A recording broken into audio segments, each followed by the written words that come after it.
అందరికీ నమస్తే. Welcome to TR TV. నేను మీ తిరుపతి. తెలంగాణ రాష్ట్ర ముఖ్యమంత్రి రేవంత్ రెడ్డి గారికి ఏబిఎన్ రాధాకృష్ణ ఒక పెద్ద భారీ షాక్ ఇచ్చిండు. రేవంత్ రెడ్డికి ఏం చేయాలో అర్థమైతలేదు. రేవంత్ రెడ్డికి అత్యంత సన్నిహితంగా ఉన్నటువంటి వ్యక్తి, చాలా దగ్గర క్లోజ్. పొద్దుగాల లేస్తే రేవంత్ రెడ్డితోనే తిరిగేటటువంటి వ్యక్తి. పొద్దుగాల లేస్తే రేవంత్ రెడ్డి మా అన్న, నేను ఎట్లా చెప్తే మా అన్న అట్లా వింటాడు, మా అన్న ఏదున్నా నాకే చెప్తాడు, నాకు బాగా తెలుసు మా అన్న అని చెప్పి చెప్పుకుంటూ తిరిగేటటువంటి వ్యక్తి.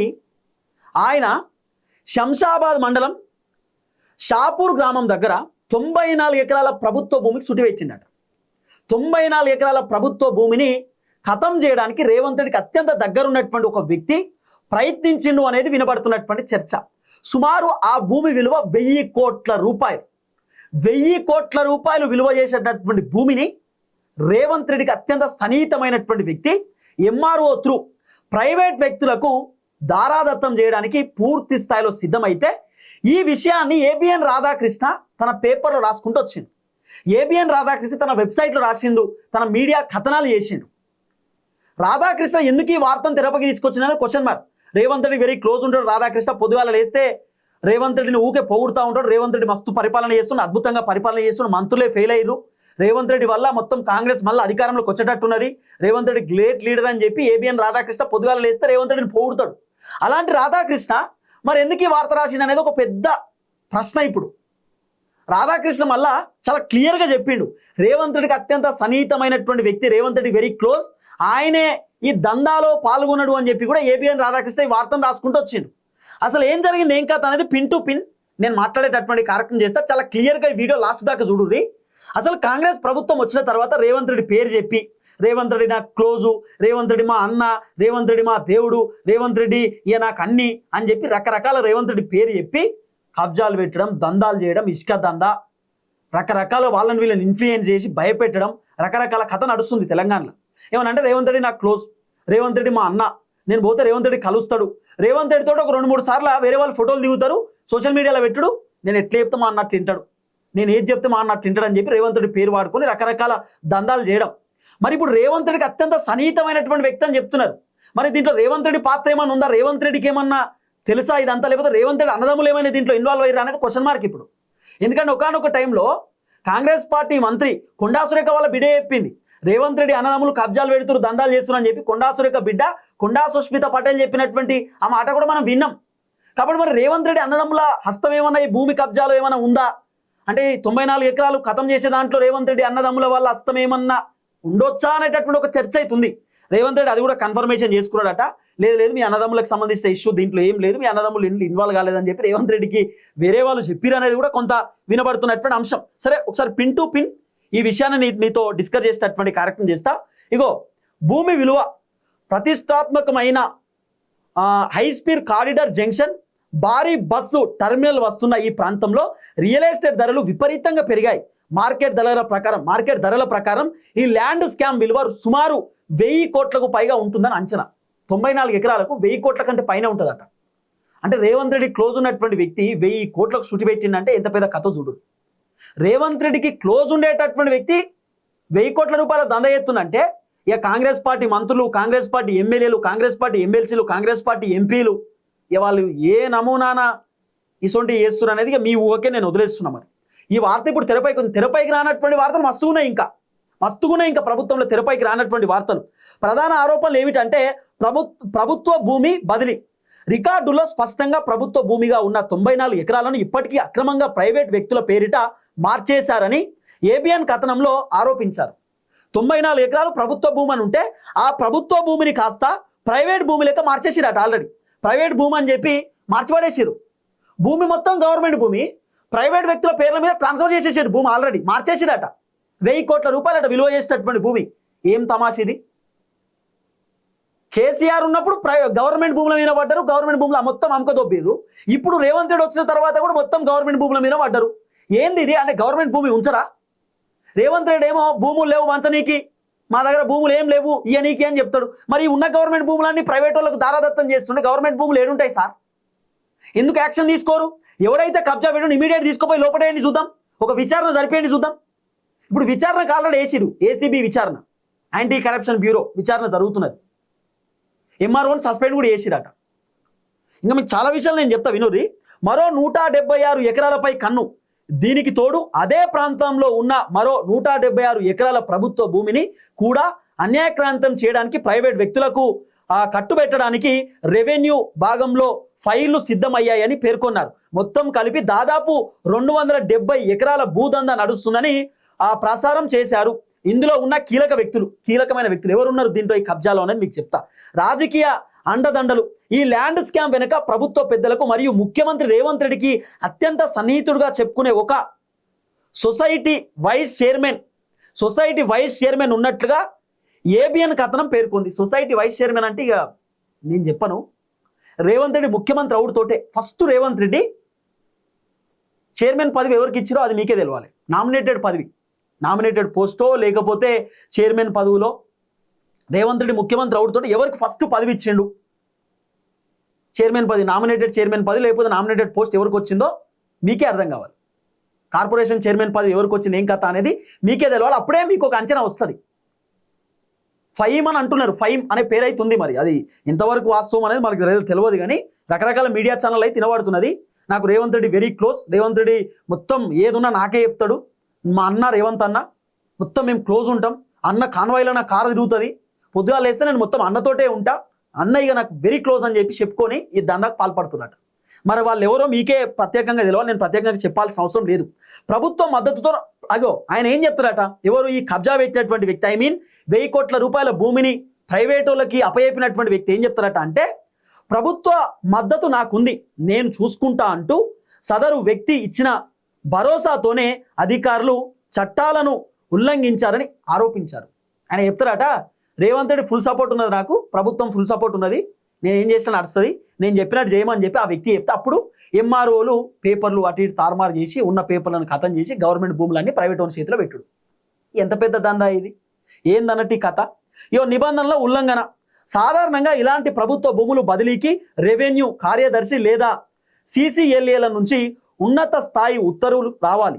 కానీ సదరు రాజకీయ నాయకుడు ఒత్తిడితో స్థానిక తహసీల్దార్ ఎంఆర్ఓ నేరుగా ఈ వివాదాస్పద ఉత్తర్వులు జారీ చేయడం గమనార్హం. ప్రస్తుత పరిస్థితి ₹1000 కోట్లు భూ కుంభకోణం వ్యవహారంలో తెలంగాణ రాజకీయ మరియు రెవెన్యూ వర్గాలలో పెద్ద దుమారం రేపింది. ప్రభుత్వ భూములను కాపాడడానికి ACB అవినీతి నిరోధక శాఖ విచారణ జరపాలని మరియు బాధ్యులైన అధికారులపై చర్యలు తీసుకోవాలని ప్రతిపక్షాలు మరియు స్థానికులు డిమాండ్ చేస్తున్నారు. దీనికి సంబంధించి కింద ఒకటి ఉన్నది, హైడ్రా ప్రభుత్వ కూల్చివేసే ఆధీనం చేసుకుంది. ఇక గమనిక ఏంటంటే, దీనికి సమాంతరంగా శంషాబాద్ పరిధిలోని ఎయిర్పోర్టు కాలనీ మరియు ఇతర సర్వే నెంబర్లలో జరిగిన అక్రమ కట్టడాలను రెవెన్యూ అధికారులు మరియు హైడ్రా ఇటీవల కూల్చివేసి ప్రభుత్వ భూములను స్వాధీనం చేసుకుంది. ఎంత గమ్మ చూడు, ప్రభుత్వ భూములో కొంతమంది శంషాబాద్ దగ్గర ఇల్లులు కట్టుకోరు, ఆ మొత్తం ఇల్లులను కూల్చేసి ప్రభుత్వ భూమిని హైడ్రా వాళ్ళు కాపాడిరు, రెవెన్యూ శాఖ కాపాడినటువంటి భూమిని రేవంత్ రెడ్డి దగ్గర ఉన్నటువంటి వ్యక్తి చుట్టి పెట్టిండట. ఇక ఏం చెప్పాలి. గిట్లున్నది ప్రభుత్వానికి సంబంధించినటువంటి కథ. ఇంకా క్లియర్గా మీకు చెప్తా. ఏబిఎన్ ఆంధ్రజ్యోతి కథనం ప్రకారం శంషాబాద్లోని పెద్ద షాపూర్ గ్రామంలో సుమారు 1000 కోట్లు విలువైన 94.73 ఎకరాల ప్రభుత్వ భూమిని నిబంధనలకు విరుద్ధంగా ప్రైవేట్ వ్యక్తులకు బదిలీ చేసి భారీ కుంభకోణం వెలుగులోకి వచ్చింది. ఈ ఘటనపై స్పందించిన ప్రభుత్వం అక్రమ ఉత్తర్వులు జారీ చేసిన తహసీల్దార్ను సస్పెండ్ చేసి భూ బదిలీపై స్టే విధిస్తూ దర్యాప్తుకు ఆదేశించింది. ఇక కథనం పూర్తి వివరాలు ఏబిఎన్ ఆంధ్రజ్యోతిలో ఉందట. అసలు నేను ఏమంటున్నా సరే, ఎంఆర్ఓని సస్పెండ్ చేసిరు, ACB విచారణ నడుస్తుంది, ఓకే. అసలు రేవంత్ రెడ్డి వాళ్ళ దోస్త్ ఎవరు అనేది తెలవాలి. ఇప్పుడు అంటే రేవంత్ రెడ్డి పేరు చెప్పుకొని ఈ దందాకు పాల్పడినటువంటి వ్యక్తి ఎవరో తెలవాలి కదా. ఆ వ్యక్తి ఎవరో తెలిసిన తర్వాత ఆ వ్యక్తి పైన కఠిన చర్యలు తీసుకోవాలి. ఆ వ్యక్తి అవసరమంటే కూడా కాంగ్రెస్లో ఉంటే ఆయన సస్పెండ్ కూడా చేయాలి. కాంగ్రెస్ పార్టీలో కంటిన్యూ అయితే కాంగ్రెస్ పార్టీకి వెళ్ళి పదవి తీసేయాలి, సస్పెండ్ చేయాలి కాంగ్రెస్ నుండి ఇమీడియట్లీ. మరి ఎందుకు చేస్తలేరు ఆ పని చేయకపోవడానికి గల కారణం ఏంది? ఇక చాలా క్లియర్గా ఉన్నది. దీంట్లో సుమారు 176 ఎకరాలకు సూటి పెట్టారు. 94 ఎకరాలు వర్కౌట్ అవుతుంటే మిగతా 170 ఎకరాలకు సూటి పెట్టారు. మొత్తం 270 ఎకరాలు ఉందట భూమి. ఈ సర్వే నెంబర్ కూడా 626/1 పరిధిలోని ఉన్న భూముల విషయంలో క్రిమినల్ కేసులు ఉన్నాయని తెలిపిన ప్రైవేట్ వ్యక్తులకు లబ్ధి చేకూర్చేలా తహసీల్దార్ వివరించడంపై రెవెన్యూ ఉన్నతాధికారులు విశ్వాసం వ్యక్తం చేస్తున్నట. విస్మయం వ్యక్తం చేస్తున్నట. CS ఏడు పరిధిలోని లేని భూములను సైతం ఆ పరిధిలోకి తెచ్చి అడ్డగోలుగా ప్రైవేట్ వ్యక్తులకు కట్టబెట్టేలా నిర్ణయం తీసుకున్నారని, ఈ విషయంలో ఏకంగా పై అధికారులను కూడా లెక్క చేయకుండా తహసీల్దార్ వివరించారని సమాచారం. ప్రభుత్వానికి చెడ్డ పేరు వస్తుందని తెలిసినా తన వెనకాల ఉన్న వ్యక్తిని చూసుకొని ఆయన ఈ తెగింపు ప్రవర్తించారని రెవెన్యూ వర్గాలు తెలుపుతున్నారట. అంటే రెవెన్యూ వర్గాలు చెప్తున్నాయట. ఈ వ్యవహారంపై ఇప్పటికే ఏసీబీ కూడా దృష్టి పెట్టినట్టుగా తెలుస్తుంది. ఇప్పటికే తహసీల్దార్ని మొత్తానికి తీసేసిరట, తహసీల్దార్ని తొలగించారు. ఆయన ఇచ్చిన ఉత్తర్వులపై కూపిలాగుతున్నట్లు తెలుస్తుంది. మరోవైపు ప్రభుత్వ అగ్రనేతలు కూడా ఈ కుంభకోణం పైన, దీని వెనకాల ఉన్న వైస్ చైర్మన్ పైన తీవ్ర ఆగ్రహం వ్యక్తం చేసినట్టు సమాచారం. సార్ ఆగ్రహం వ్యక్తం చేస్తే అవుతుందా? తీసి పడేయాలి. ఎవరైతే ఆ లీడరు దీంట్లో ఇన్వాల్వ్మెంట్ అయిందో, రేవంత్ రెడ్డికి అత్యంత సన్నిహితులని అంటుర్రో, ఆయన తీసి పడేయాలి. ఇగో ఏబిఎన్లో వచ్చినటువంటి వార్తని ఇప్పటిదాకా చదువుతుంది, ఏం వేరే దాంట్లో ఎక్కడో తీసుకొని చదువుతలేను. రాధాకృష్ణకు సంబంధించిన వెబ్సైట్లో వచ్చిన వార్త. ఇగో ఏమున్నది, 1000 ఎకరాలు, దాదాపు 1000 కోట్ల రూపాయలు, 94 ఎకరాలకు సంబంధించి ప్రభుత్వ భూమికి ప్రభుత్వానికి సన్నిహితునని చెప్పుకుంటూ ఓ సొసైటీ వైస్ చైర్మన్ దందా. 94 ఎకరాలు ఇప్పటికే ప్రైవేటు పార్టీలకు దారాదత్తం. CCLA ఇవ్వాల్సిన ఉత్తర్వులను శంషాబాద్ తహసీల్దారే ఇచ్చడం విచిత్రం. ప్రభుత్వ దృష్టికి తీసుకెళ్లడానికి ఉత్తర్వులు. మరో 176 ఎకరాల అన్యాక్రాంతానికి ఫైల్స్ సిద్ధం. తహసీల్దార్ ఇచ్చినటువంటి ఉత్తర్వులపై ఏసీబీ విచారణ. మే 21 ఆంధ్రజ్యోతి ప్రతిష్టాత్మక ఆ కారిడార్కి సంబంధించి అంతా చెప్పిన 94 ఎకరాలు ఇప్పటికే ప్రైవేటు వ్యక్తులకు కట్టబెట్టారు. మరో 175 ఎకరాలు అంటే 275 ఎకరాలు మొత్తం కథం చేయడానికి సిద్ధమైంది. దాదాపు 200 ఎకరాలు అనుకోరాదు, దగ్గర 270 250 ఎకరాల దాకా మొత్తం కథం చేయడానికి ఒక రెడీ అయ్యారు. ఆయన ఒక సొసైటీ వైస్ చైర్మన్. ఈ భూకుంభకోణం వెనకాల ఉన్నట్టుగా సమాచారం. ప్రభుత్వ మద్దతు నాకుంది, నీకెందుకు, నేను చూసుకుంటా అంటూ ఆయన ఇచ్చిన భరోసాతోనే ఈ భూములకు సంబంధించి రెవెన్యూ కార్యదర్శి CCLAలు ఇవ్వాల్సిన ఉత్తర్వులను స్థానిక తహసీల్దార్ ఇచ్చినట్టు గమనార్థం. తర్వాత శంషాబాద్ మండలం పెద్దషాపూర్ ఇప్పటికే పారిశ్రామికంగా అభివృద్ధి చెందుతున్న ప్రాంతం. 2023లో ఇక్కడ HMDA భూములు వేలం వేసినప్పుడు గజం సుమారు ₹30,000 పలికింది.